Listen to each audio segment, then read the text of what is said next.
우리는 누가복음 말씀을 함께 읽어가고 있습니다. 누가는 예수님에 관한 복음의 말씀을 기록하면서 그 목적을 분명히 했습니다. 이 복음의 말씀을 읽는 사람들이 믿음이 더욱 성장해 갈 것, 그리고 알고 있는 바, 하나님이 주님이라는 사실, 예수님이 그리스도라는 사실을 더욱 확실하게 해지는 것, 확실하게 되는 것이 누가가 쓴 복음서의 목적이었습니다. 날마다 말씀을 읽어가는 우리 성도님들의 믿음도 세상 가운데 든든하게 서는 믿음이 되기를 간절히 소망합니다. 그리고 어떤 세상에 유혹이 찾아온다 할지라도 미끄러지지 않는 든든한 신앙을 소유하는 모든 성도님들이 되시기를 주님의 이름으로 간절히 축원합니다. 오늘 본문 말씀은 예수님의 탄생 내용입니다. 보통은 성탄절 때 이 내용을 다루게 되는데요. 우리가 누가복음을 순차적으로 읽어가고 있기에 오늘은 예수님의 탄생 말씀을 통해 우리에게 주시는 말씀의 내용을 함께 나누도록 하겠습니다. 먼저 본문 말씀, 누가복음 2장 1절 말씀을 읽으면서 말씀으로 들어가겠습니다. 함께 읽습니다. 그때에 가이사 아구스도가 영을 내려 천하로 다 호적하라 하였으니, 누가는 예수님의 탄생이 가이사 아구스도, 로마 황제 아우구스투스와 연관된 시대의 이름을 밝힙니다. 누가가 예수님의 탄생을 아우구스투스 황제와 잇대어 있다는 것을 밝히는 이유는 예수님에 관한 이야기가 누군가 지어낸 이야기가 아니라 역사적 사실임을 밝히기 위함이고요. 그리고 누가가 전하는 이 복음이 유대인들에게만 국한되는 것이 아니라 당시 세계의 중심이라고 할 수 있었던 로마 세계의 모든 사람이 복음의 대상임을 알려주기 위함이었습니다. 이처럼 예수님이 탄생하실 즈음에 로마 황제는 그의 지배하에 있던 모든 사람에게 한 가지 명을 내립니다. 그 명은 우리가 읽은 것처럼 천하의 모든 사람들이 각기 고향으로 돌아가 호적하라는 명령이었습니다. 황제가 호적을 하라는 명령을 내리는 데에는 두 가지 이유가 있을 겁니다. 먼저 첫 번째는 그의 다스림 아래에 있는 사람이 몇 명인지를 파악하여 세금을 제대로 거두기 위함이고요. 두 번째는 군사로 나아갈 수 있는 사람이 몇 명이나 되는지 징집에 필요한 사람들의 숫자를 확인하기 위함도 있을 것입니다. 그런데 굳이 유대인들은 세금을 많이 걷지도 못하였었고 징집에서 면제되었기 때문에 두 가지 이유에서는 자유로웠는데 이 호적에 따라서 유대인들이 움직이게 되었다면 다른 이유가 있을 것이다 라고 생각하였고, 학자들이 연구한 바에 따르면 이때 황제가 호적을 명령한 것은 세금이나 징집을 위한 목적보다도 그의 명령에 그가 다스리는 모든 식민지 그리고 통치권 안에 있는 사람들이 과연 잘 순종하는지를 확인하기 위함이었다라고 이야기하죠. 황제가 이 명령을 내린 것은 피지배권에 있는 모든 사람들이 자신의 명령에 잘 순종하는지를 확인하고 싶은 단순한 이유가 더 컸다는 것입니다.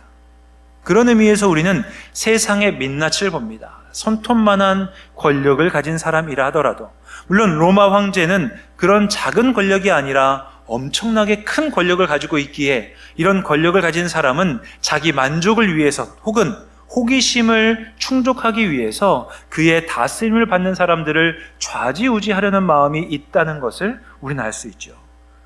그리고 이 명령에 따라서 많은 사람들이 고향을 찾아가야 되는 일이 생기기 시작합니다. 그리고 이 일은 출산을 앞둔 마리아와 요셉에게도 직접적인 영향을 주게 되지요. 누가복음 2장 3절 말씀에 다음과 같이 기록이 되어 있습니다. 모든 사람이 호적하러 각각 고향으로 돌아가매. 황제의 명령에 따라서 마리아와 요셉은 요셉의 고향인 베들레헴을 향해 출발해야만 했습니다. 출발하는 마리아와 요셉의 얼굴이 어둡습니다. 왜냐하면 마리아의 출산이 임박했기 때문이죠. 마리아가 만삭이기 때문에 만삭의 여인이 먼 길을 여행하려고 한다면 주변에서 아마 도시락을 싸들고 말리려 할 겁니다. 그러나 황제의 명령을 거부할 수가 없어서 요셉은 마리아와 함께 베들레헴까지 이르는 여정을 떠나야만 하는 것이죠. 우리는 이 모습을 통해서 예수님이 탄생하셨을 때가, 이 땅에 오시는 메시아, 하나님의 아들이 탄생하실 때에 당시 권력을 쥐고 있었던 로마 제국의 권세의 태풍 가운데서 예수님이 탄생하실 수밖에 없었던 것을 확인하게 됩니다. 이제 마리아와 요셉은 요셉의 고향인 베들레헴을 향해 나아가게 되는데요. 이 모습이 본문 누가복음 2장 4절에서 5절 말씀에 이렇게 기록이 되어 있습니다. 제가 읽어드리겠습니다.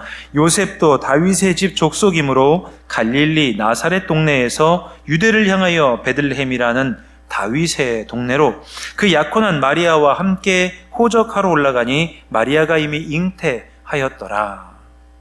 설교를 준비하면서 영상 가운데 이제 요셉과 마리아가 베들레헴으로 갔을 상황을 좀 생각해서 만든 영상이 있는 것 같아서 잠시 보고 넘어가도록 하겠습니다.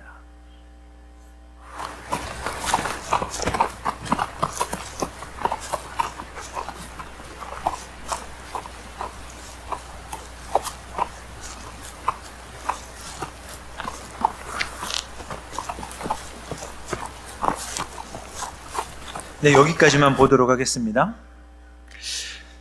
요셉은 마리아와 함께 나사렛, 갈릴리 나사렛에서 베들레헴까지 이르는 길을 갑니다. 거리로 따지면 직선 거리로 약 120km, 걸어가야 되는 길로는 150km를 조금 넘는 거리라고 하기에 하루에 20에서 30km를 간다면 약 6일에서 7일 정도를 소요하는 그런 기간입니다. 이 먼 거리를 마리아와 요셉이 가고 있는 것이죠.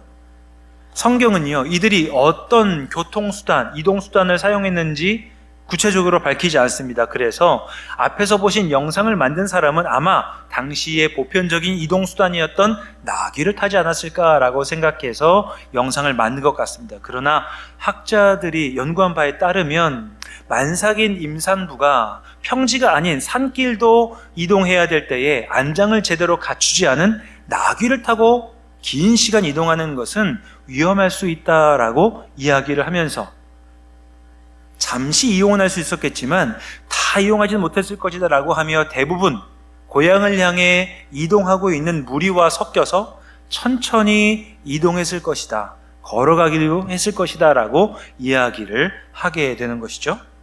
그런 면에서 요셉과 마리아는 베들레헴으로 가는 다른 무리들과 섞여가면서 때로는 그들보다 조금 천천히 이동했을 가능성이 많다고 볼 수 있을 것입니다. 만삭의 여인이 먼 길을 이동하는 모습을 생각해 보면 안쓰럽기도 하고요. 하나님께서 그의 아들 예수 그리스도를 태어나게 하실 때 왜 굳이 이런 상황을 마련하시는가, 조성하셨는가 하는 의구심이 들기도 합니다. 어쨌든 이러한 과정을 통해 요셉과 마리아는 베들레헴에 도착하게 되는데, 베들레헴에 도착했을 때의 상황을 누가는 다음과 같이 기록합니다. 누가복음 2장 7절의 말씀입니다. 함께 읽도록 하겠습니다. 첫 아들을 낳아 강보로 싸서 구유에 뉘었으니 이는 여관이 있을 곳이 없음이러라. 누가는 요셉과 마리아가 베들레헴에 도착했을 때 여관이 없었다라고 이야기합니다. 우리는 이 말을 잘 알아서 이 말을 예전부터 들어왔기 때문에 어렸을 때 성극을 하면요, 전문적인 어떤 상업적인 숙박 시설을 떠올립니다. 전문적인 숙박 시설을 마리아와 요셉이 찾아가서 그곳에 방이 있는지 물어보고 몇몇 군데의 여관을 찾아서 없는 것을 확인하다 보니 마지막에 가축이 누워있는 구유로 내몰린 것 같은 그런 생각을 하기도 하는데요. 학자들이 연구한 바에 따르면 이 여관이라고 번역된 것이 우리가 생각하는 전문적인 상업시설이 아닐 가능성이 높다는 것이죠. 이 여관이라고 번역된 이 말은요, 헬라어로는 카탈리마라고 하는데 바로 객실 같은 것을 의미합니다. 이 같은 단어가요, 객실이라고 번역된 곳이 있는데 예수님이 제자들과 최후의 만찬을 벌이셨던 장소. 그래서 누가복음 22장 11절에서는 이 여관이라는 단어를 이렇게 번역합니다. 누가복음 22장 11절 말씀을 함께 읽어보도록 하겠습니다. 그 집 주인에게 이르되 선생님이 내게 하신 말씀이 내가 내 제자들과 함께 유월절을 먹을 객실이 어디 있느냐 하시더라 하라. 객들이 묵는 방이라는 의미를 가진 객실이요, 한 절 뒤 12절에서는 이렇게 번역이 됩니다. 누가복음 22장 12절인데요. 그리하면 그가 자리를 마련한 큰 다락방을 보이리니 거기서 준비하라 하시니. 당시 베들레헴은요, 사는 인구가 약 300명에서 1000명 정도 되었습니다. 가구 수로 따지면 약 50가구에서 100가구가 조금 넘는 세대가 살고 있다 보니 전문적인 숙박시설이 굳이 필요하지 않았을 때였고, 마리아와 요셉이 찾아왔을 때 그들이 찾았던 여관, 즉 다락방과 같은 이런 게스트룸은 전문적인 숙박시설이 아니라 일반적인 가정집에서 손님이 머무는 방과 같은 공간이었을 것이다 라고 우리가 이해할 수 있는 것이죠. 중동에서 약 40년을 머무르면서 중동의 문화를 연구했던 케네스 베일리라고 하는 사람은 이 주장에 힘을 실어줍니다. 그는 다음과 같이 정리합니다. 마리아와 요셉이 베들레헴을 찾았을 때에 아마 그들은 요셉의 친척의 집, 요셉의 고향이라고 할 수 있었던 그 친척의 집을 찾았을 것이다. 그러나 그들이 마리아가 임신한 사실로 인해서 다른 사람들보다 더 천천히 도착할 수밖에 없었기 때문에 그들이 찾았던 객실은 이미 먼저 찾아왔던 친척들로 인해서 이미 이제 가득하게 되었을 것이다 라고 그는 주장하고 있습니다. 그런 면에서 마리아와 요셉이 머무르려고 했던 여관이라고 하는 곳은 유대인들의 가옥에서 임시로 여유의 방이라고 할 수 있는 다락방이나 객실이라고 할 수 있을 것이죠. 그런 면에서 팔레스타인의 일반적인 가옥의 모습을 함께 좀 사진으로 보시죠. 여러분께서 보시는 내용이 팔레스타인의 일반적인 가옥의 모습을 좀 구현한 것입니다. 가장 아래쪽에, 가장 밑단에 보시면 있는 곳이 바로 일반적으로 가축을 저녁에 드리는 장소입니다. 낮에는 밖에 나가 있던 양이나 염소와 같은 가축을 저녁이 되면 불러들이는 공간이 집의 가장 밑단에 있습니다. 그리고 사다리를 타고 올라가면 한층 위에 사람들이 거주하는 공간이 있고요. 그 가운데 일부에 손님이 오면 묵을 수 있는 그런 객실이 마련된 것이죠. 조금 여유가 있는 가정은 이런 주거 공간 위에 다락방에 손님을 위한 특별한 자리들을 마련할 수 있었다라고 합니다. 좀 더 구체적으로 구현한 것을 보시면 다음과 같은 그림입니다. 보시는 바와 같이 동물들은 맨 아랫단에, 그리고 사람들은 그 위층에 주거하고 있습니다. 마리아와 요셉은 친척집 가운데 이런 객실에 찾아 머물려고 했지만 그곳이 가득 차 있다 보니까 아무도 머물려고 하지 않았던 맨 아래에 있는 공간, 가장 낮은 공간인 동물들이 가축이 머무는 공간에 이들은 몸을 풀 수밖에 없었다라는 사실을 우리가 확인하게 되는 것이죠. 이런 공간에 이제 마리아와 요셉은 몸을 풀게 되었습니다. 짐을 풀게 되었죠. 그리고 이제 그런 상황 가운데 마리아가 이제 출산을 앞둔 통증이 찾아오게 됩니다. 누구도 원하지 않았던 상황이 마리아에게 찾아오게 된 것이죠. 이 상황에 대하여서 성경은 아주 단순하게 기록합니다. 아까 우리가 읽었던 누가복음 2장 7절 말씀을 보시면 이렇게 기록이 되어 있습니다. 첫 아들을 낳아 강보로 싸서 구유에 뉘었다라고 말이죠. 오늘날에도 출산을 앞둔 산모는 온 가족의 관심의 대상입니다. 가족 모두가 산모가 잘 건강하게 출산할 수 있도록 돕고 협력하기를 마다하지 아니하죠. 당시 예수님 당시의 이 문화도 마찬가지였습니다. 그때도 한 사람의 산모가 출산을 앞두게 되면 온 마을이 관심을 가지고 산모가 출산을 잘 할 수 있도록 돕기 위해 노력했습니다. 대표적으로 산모를 도왔던 사람은 산모의 친어머니, 그리고 가까이 살았다고 하면 산모의 시어머니를 비롯한 주변 이웃의 경험이 많은 여인들이 산모를 도와서 산모가 안정적으로 아이를 출산할 수 있도록 많은 노력을 기울였습니다. 그런데 문제는 지금 마리아가 고향에 있지 않다는 겁니다. 고향인 나사렛에서 너무 멀리 떨어져 있기에 지금 마리아를 도와줄 수 있는 사람은 전무하다고 볼 수 있겠죠. 그녀가 편하게 느낄 수 있는 어머니도, 그녀와 얼굴을 알고 있었던 이웃 여인들도 없었기 때문에 마리아는 자신의 힘만으로, 남편의 도움만으로 아이를 낳아야 되는 상황이기도 하였습니다. 물론 지금 이들이 묵고 있는 곳이 요셉의 친척 집이었기에 그곳에 찾아왔던 친족 가운데 어느 정도 경험이 있는 여성이 도와줄 수도 있었겠다라고 우리는 생각하지만 성경은 의도적으로 그 사실을 침묵합니다. 성경은 그냥 첫 아들을 낳았고 강보에 싸서 구유에 누였다라고 침묵하므로 지금 마리아가 그녀를 도와주는 사람의 도움 없이 남편의 도움만으로 아이를 출산했다고 느끼도록 우리에게 이야기하고 있습니다.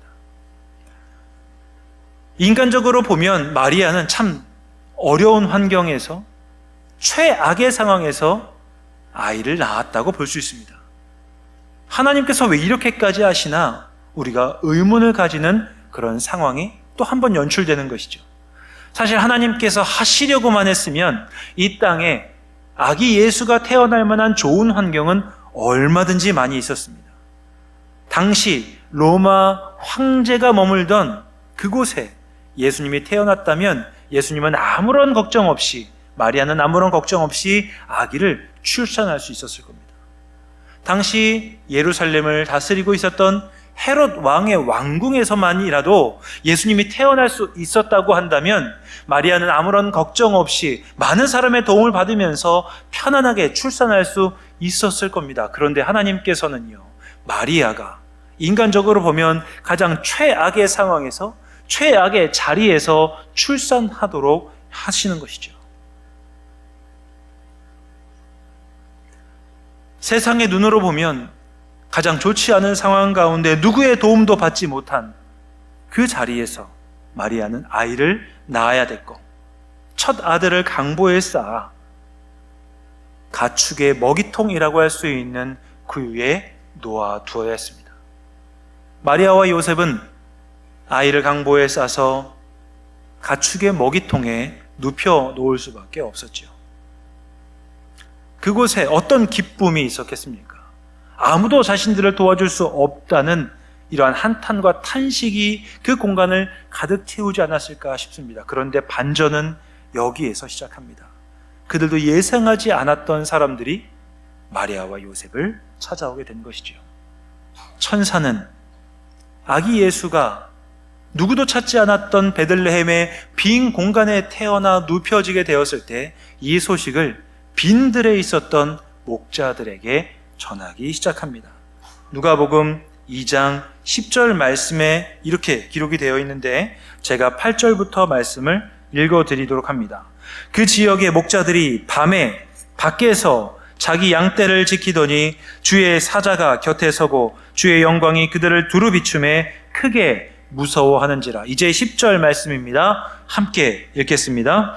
천사가 이르되 무서워하지 말라. 보라, 내가 온 백성에게 미칠 큰 기쁨의 좋은 소식을 너희에게 전하노라. 온 백성에게 미칠 큰 기쁨의 좋은 소식, 이 좋은 소식이 빈들에서 양떼를 치던 목자들에게 전해졌습니다. 온 백성에게 미칠 큰 기쁨의 소식이란 원래 로마 황제가 자식을 낳았을 때, 전쟁에서 승리하고 돌아올 때에 하던 이야기였습니다. 로마 황제를 향해서 사람들은 신적 존재라고, 신의 아들이라고, 그로 말미암아 우리에게 기쁨의 좋은 소식이 들린다라고 이야기하였습니다. 로마 제국의 아우구스투스 황제를 칭송하는 비문이 곳곳에 있었는데 그 비문 가운데 이런 문장이 기록되어 있었습니다. 신의 섭리가 온 세상을 축복하여 아우구스투스 황제를 통해 완벽한 질서를 확립하였다. 그 섭리는 그를 우리와 우리 자손들을 위해 구원자로 보내 전쟁을 종식시키고 만물을 다스릴 것이다. 신적인 아우구스투스의 탄생은 온 세상의 복음이다. 황제가 태어난 것이 온 세상에 미칠 큰 기쁨의 좋은 소식이라는 겁니다. 그런데 누가는 의도적으로 황제에게 붙여졌던 이 말을 세상적인 시각으로는 가장 처참한 곳에 태어난 아이, 그리고 가축의 먹이통에 누워있는 아이에 대한 소식으로 목자들에게 전합니다. 가장 처참한 자리에 누워있는 아이에 대한 소식이 황제에게나 붙여질 만한 온 세상에 미칠 기쁨의 좋은 소식이라고 이야기하고 나서 천사는요, 이 목자들을 그 자리로 초대합니다. 제가 이어서 말씀을 읽어드릴 텐데요. 11절과 12절 말씀, 누가복음 2장 11절과 12절 말씀을 함께 읽겠습니다. 오늘 다윗의 동네에 너희를 위하여 구주가 나셨으니 곧 그리스도 주시니라. 너희가 가서 강보에 쌓여 구유에 뉘어 있는 아기를 보리니 이것이 너희에게 표적이니라 하더니. 아기 예수가 태어난 이 소식은 예루살렘 외곽에 있는 빈들에 있었던 목자들에게 가장 먼저 전해졌습니다. 그들은 사회적인 약자였고 그들이 누워있을 곳이 적당하지 않아 빈들에 머물러 있을 수밖에 없었던 사람들이었죠. 그들에게 천사는 온 세상에 미칠 복음이 그들에게 임하였고 그들이 찾아갈 수 있는 곳에 그 복음의 주인공이 있다 이야기합니다. 목자들은요, 이 소식에 반응하여서 우리가 가서 이 기쁨의 소식의 주인공을 찾아보자, 방문하자라고 이야기합니다. 그리고 그들은 베들레헴의 빈 공간에 누워있는 한 아기를 만나게 되는데요. 목자들이 이 아기를 향해 걸어가고 있는 그 길을 그 어떤 사람도 막지 않습니다. 그들이 아기를 향해 걸어가는 그 길에 어떤 장애물도 어떤 관문도 없습니다. 왜일까요?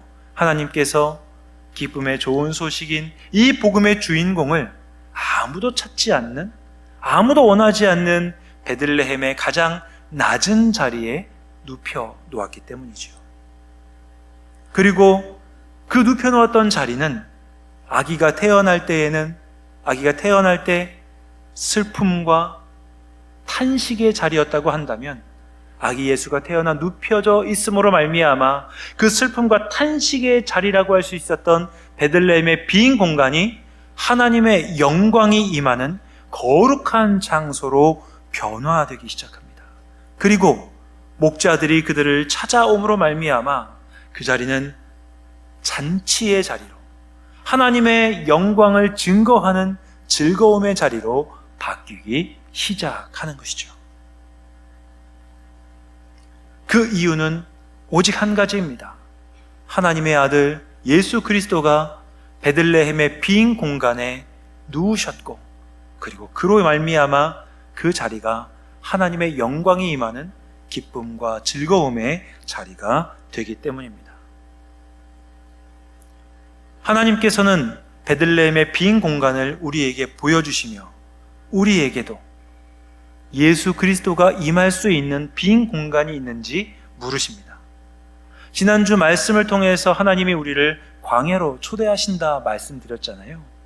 우리가 삶의 자리를 잠시 멈추고 빈들 광야로 나아가기 시작할 때 우리는 그곳에서 우리의 빈 공간을 마련할 수 있다 말씀드렸습니다. 광야에서 우리가 비워내는 것들은 세상의 소음을 비워내고 세상의 분주함을 비워내며 세상이 취할 수 있다고 이야기하는 것들을 비워낼 수 있다 말씀드렸을 때 한 주간 우리가 광야로 나아가기 시작했다면 우리 삶에도 빈 공간이 마련되어 있었을 것입니다.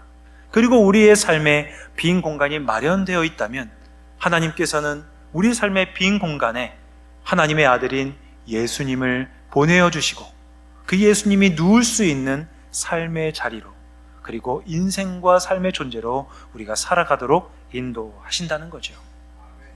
우리가 그러한 인생길을 살아갈 때에 들판에서 외롭게 있던 목자들이 우리를 찾아오게 됩니다. 우리에게 임한 예수 그리스도를 만나기 위해, 그리고 우리를 통하여서 이루어지는 하나님으로 말미암은 변화를 경험하기 위해 목자들이 우리를 찾아오게 될 때 우리는 그런 목자들이 찾아올 수 있는 인생과 삶을 살아가게 되겠지요. 그런 인생을 어떻게 말씀드릴까, 설명드릴까 생각하다가 한 곡의 찬양이 떠올랐습니다. 한웅재 목사님이라는 이분이 쓰신 찬양곡인데요, 이분이 소원이라는 찬양을 직접 쓰셨습니다. 그리고 그 찬양을 통해 이렇게 자신의 소원을 고백하십니다.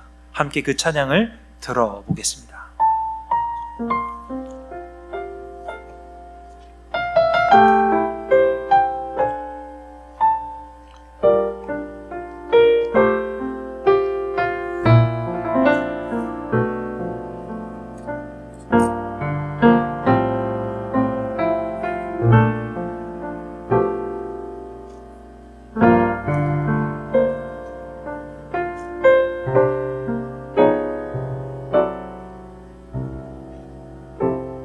삶의 작은 일에도 그 마음을 알기 원하는 그 길, 그 좁은 길로 가기 원해.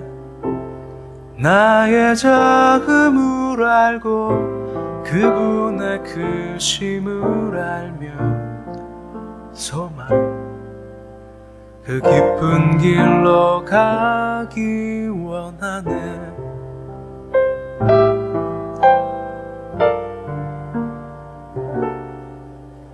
저 높이 솟은 산이 되기보다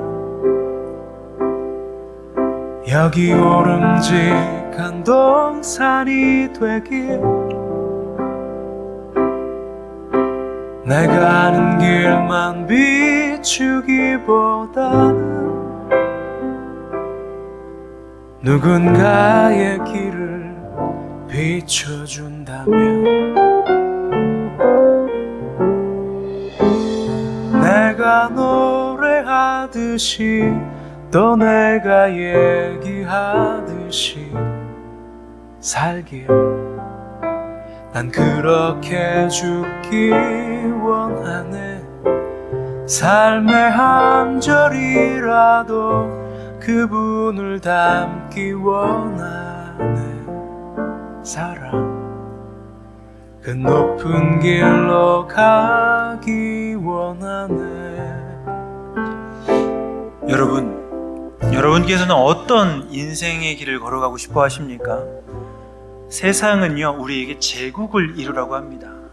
높은, 그리고 많은 업적과 높은 산이 되라고 이야기해서 다른 사람들이 우러러 볼 만한 인생을 살라고 이야기하시는데, 하나님은 정반대의 이야기를 하십니다.